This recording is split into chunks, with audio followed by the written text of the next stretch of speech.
Toe het ek die lam op Sionsberg sien staan en by hom 144.000 mense met sy naam en sy vader se naam op hulle voorkoppe geskrywe. Ek het 'n geluid uit die hemel uit hoor kom, wat soos die gedruis van 'n groot watermassa en soos die gedreun van swaar donderweer geklink het. Die geluid wat ek gehoor het, was ook soos die van siterspelers, wat op hulle siter speel.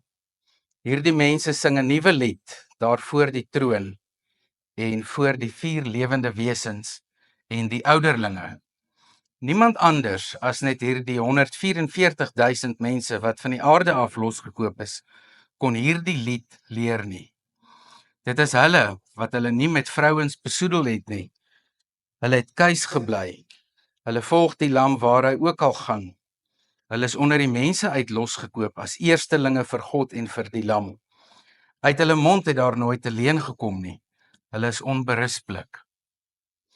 In Openbaring 14 sien ons dan nou vir die tweede keer, of lees ons van die tweede keer van God wat self sy kinders merk. Ons lees in Openbaring 7 vers 3 en 4 dat die 144.000 ook daar is en dat die Here dan sê voordat die verwoesting plaasvind, moet sy kinders net eers gemerk word. En ek het laasweek ook gesê Openbaring 7 vers 3 en 4, Openbaring 14 vers 1 tot 5 is 2 gedeeltes wat soos 'n paal bo water uitstaan in Openbaring.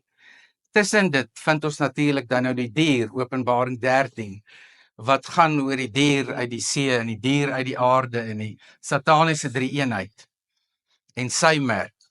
En soos ek laasweek gesê het, die mense uit onkunde lê soveel klem op die merk van die dier en het soveel emosie saam met dit. Maar intussen lees hulle nooit die krag daarvan dat God sy eie kinders merk nie. Want die oomblik as God sy kinders merk, is hulle sy eiendom. Die merk van die dier is nie iets wat op jou geplak gaan word nie. Dis nie 'n tatoeëermerk wat jy hier gaan kry met 'n barcode nie. Dis nie iets wat iemand in jou gaan inplant nie. Dit is nie iets in daai lyn nie. Die merk van God en die merk van die dier verskil radikaal van mekaar. Beide word deur jou persoonlike keuse bepaal. As ek 'n kind van die Here is en ek neem hom aan as my verlosser, dan merk God self my. Hy merk my. En as hy my gemerk het, behoort ek aan hom. Die dier kom en hy merk die mense wat hom volg, ook op die voorkop. Hy's 'n naaper, hy kan niks, hy het geen kreatiwiteit nie, hy kan niks uitdink nie. Al wat hy kan doen is om God te naap. So die merk wat hy gee is eintlik maar vir die mense om hulle koppe te besoedel. Dis hoekom Openbaring 14 vers 4 en 5 sê, die mense moet God se merk op hulle koppe het, hulle nie besoedel met die afgryslike sondes nie. Want hulle dra God se merk in hulle koppe, wat hulle denkvermoë is. Maar die wat die merk van die dier het, besoedel hulle natuurlik met die lewenswyse van die dier. Dis hulle wat goddeloosheid beoefen. Die merk van die dier is nie iets wat op jou afforceer word nie. Dis 'n keuse wat mense maak. En wanneer mense daardie keuse maak, sal hulle die eienskappe van die dier in hulle lewe uitleef.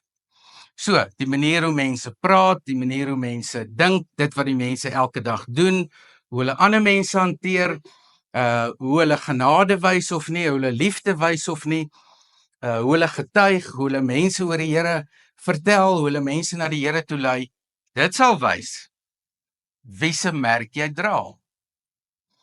Eendag het ek in 'n radio-onderhoud vra 'n persoon vir my, het gaan oor die anti-kris en die persoon sê toe vir my, wanneer gaan die anti-kris kom? Wanneer sal dit gebeur? En hoe lyk die anti-kris? En tot sy teleurstelling, toe sê ek van, weet jy, daar loop vandag baie anti-kriste in die strate rond. Jy sien hulle dalk in die kettingwinkel by Pick n Pay of by Spar of Woolies, of as jy daar by die drankwinkel instap, jy loop in hulle vas, jy weet dit net nie. Elkeen wat nie bely dat Jesus die Here is nie, is 'n anti-kris. Die anti-kris is nie hierdie verskriklike individu wat nou nie op die toneel gaan verskyn en die hele wêreld beheer en manipuleer nie. Jesus sê daar is baie vals Christusse as hy met sy disippels praat. Daar is klaar baie anti-Christe ook nou besig om te lewe. Hulle dra 'n ander merk. Maar nou kry jy hierdie Christene en boekskrywers en mense wat fiksie skryf, Christelike fiksie skryf, om agter hierdie mense aan te hardloop en te kyk wat hulle doen. En dan sensasie te maak van hoe verskriklik die merk van die dier is en watter groot ding gaan gebeur daaroor. En dan gee hulle vir die duiwel al die eer. Asof die duiwel nou so belangrik is. Die mense blaas die duiwel hopeloos te groot op. Hy's glad nie groot nie. In Openbaring lees ons dat die duiwel 'n onbenullige entiteit is teenoor God. Net na Openbaring 13 waar dit gaan oor die dier, vind ons Openbaring 14 strategies geplaas om weer eens die oorwinning van God te bevestig. Nou sal julle onthou, in Openbaring 4 word daar lofliedere vir God gesing. Julle onthou toe ons gepraat het oor die troonkamer, die beheersentrum van die heelal. In die beheersentrum van die heelal word God verheerlik, word daar gesing, word daar gepraat oor sy heiligheid. Die ouderlinge kniel voor hom neer en sit hulle krone neer. Hulle erken hom as Here, want hy is die God. In Openbaring 5, 6 en 7 vind ons dieselfde. In Openbaring vind ons 5, 6, 7 vind ons dan ook die erediens wat in die hemel aangebied word oor Jesus, wat daar is, wat die seels kan oopmaak. Daar word lofliedere vir hom gesing. In Openbaring 7 vind jy al die gelowiges wat met palmtakke staan en die Here aanbid. Aanbidding, aanbidding, aanbidding, aanbidding. Openbaring 14 vind ons dit weer. Ek het iets gehoor, sê hy, in die hemel. Ek het eers gesien, 144.000. Tweede keer wat die getal genoem word, ook in Openbaring 7 word die getal genoem. Hier is die 144.000 op Sionsberg. Sionsberg was vir die Israeliete 'n baie belangrike plek. Maar die illustrasie wat ons hier mooi moet verstaan is weer, en ek het by die inleiding gesê van die reeks oor die numerologie, hoe hulle met syfers gewerk het. 144.000 is 'n volmaakte getal van God se kinders. Want Johannes het in die eerste plek die 12 stamme in gedagte. En dan het hy natuurlik die 12 apostels in gedagte, wat 144 is. Maar dan gaan hy verder en hy gebruik in hulle getalle strukture die formule wat die volmaaktheid aandui, en dit is 10 maal 10 maal 10. So wat hy wil sê deur hierdie bymekaar te voeg, is hierdie is die volmaakte getal van God se kinders. Dit dui nie op 'n spesifieke getal nie. Ek meen daar's meer as 144.000 mense hier in ons omgewing. So jy kan dit nooit letterlik vat nie. Dan beteken dit God se genade is so beperk tot 144.000, wat totaal onmoontlik is. God het nie 'n voorwaarde in sy genade nie. Hy het onvoorwaardelike genade en liefde. En dan sê hy, maar hierdie sang was soos donderweer, soos 'n gedruis, soos 'n groot geluid. En die heiliges het gesing. Hulle het weer God aanbid. So julle kan nou eintlik begin agterkom, soos ons deur Openbaring gaan, dat Openbaring 13 terloops genoem word. Daar word terloops na die dier verwys. Terloops. Hy het nie 'n prominente plek nie. Want die oorwinning behoort aan die lam. Die idee dat die duiwel enige weerstand teen God kan bied, is 'n totale mite. In Openbaring is Johannes juist besig om hierdie mite uit die ouens se koppe uit te vee. Die duiwel is nie so sterk soos wat mense hom maak nie. Die duiwel is ondergeskik aan God. Ons is nie ondergeskik. Ons is swakker as die duiwel, as mense. So ons moenie dink ons kan die duiwel sommer vasvat nie. Maar omdat ons aan God behoort, deel ons in sy heerlikheid en is die duiwel ook aan ons ondergeskik. Nie omdat ons Christene is nie, maar omdat die lam van God ons daartoe natuurlik vat.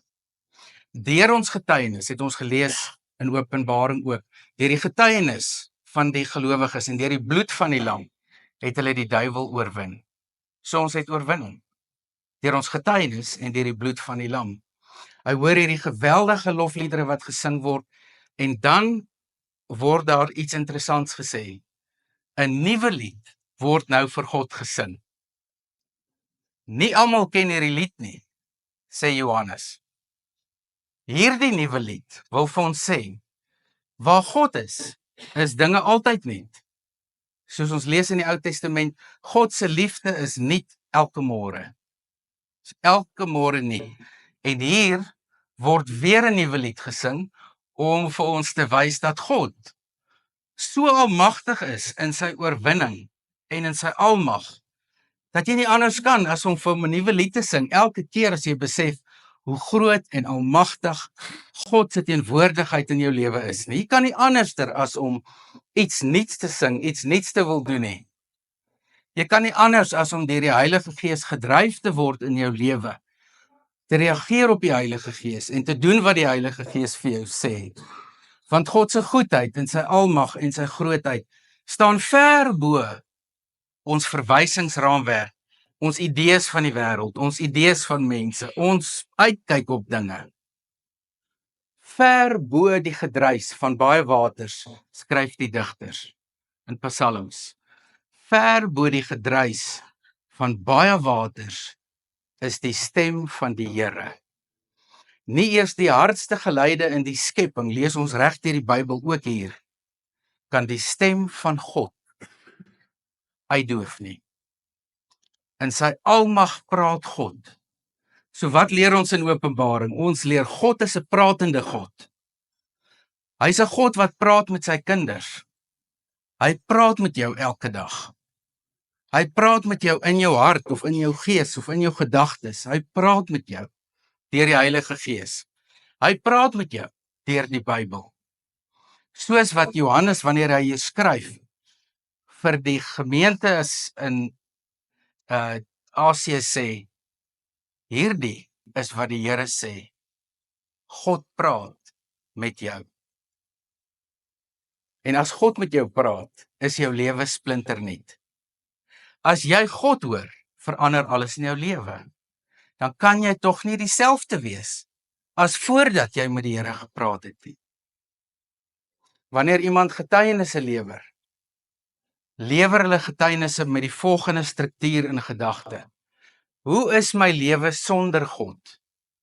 Hoe lyk my lewe? En hoe lyk my lewe saam met God? Hoe sal my lewe wees sonder God, né? Gaan dink aan jou eie persoonlike getuienis. Ons het met die tieners 'n paar keer daaroor gepraat. Rudy gaan vandag verder met hulle praat oor hoe lyk my getuienis? Het ek geloofsekerheid?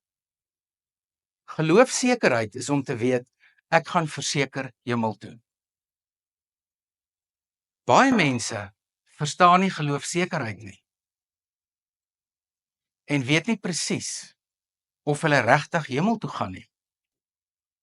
Geloofsekerheid is om op daardie punt te wees om te sê, maar ek is deel van hierdie uitverkore groep wat saam met God is. In die troonkamer in Openbaring 4, in Openbaring 7 vers 3 tot 4, in Openbaring 14. Geloofsekerheid beteken ek is ook daar. En vandag moet julle hiermee uitstap. Julle is deur God gemerk. En omdat julle deur God gemerk is, het jy geloofsekerheid. Die stempeltjies van die bose en die goedjies van die bose is onbenullig. Moet jy nie daaraan steur nie. Hoe beter jy vir God leer ken, hoe meer weet jy leef jy in oorwinning. En daarom kan jy elke dag sê, hier is 'n nuwe dag, dis 'n nuwe lied. Daar's 'n lied in my hart want God is hier. Of ek siek is, of ek swaar kry, of ek probleme het. Dis 'n nuwe kans, 'n nuwe geleentheid. En kom ons gaan leef ook so. 'n Openbaring 14 lewe waar ons sê, ek staan saam met God. Ek is deel van sy volmaakte groep kinders. Nie uit myself nie, maar omdat Christus Jesus my gered het. Leef ek as oorwinnaar, soos ons lees in Romeine 8, dit vers 30, 31 tot 33. Ons is meer as oorwinnaars deur Christus wat ons liefhet. En dit is die boodskap wat ons vandag saam met ons vat. Jy, soos jy hier sit, is 'n oorwinnaar in en deur Christus.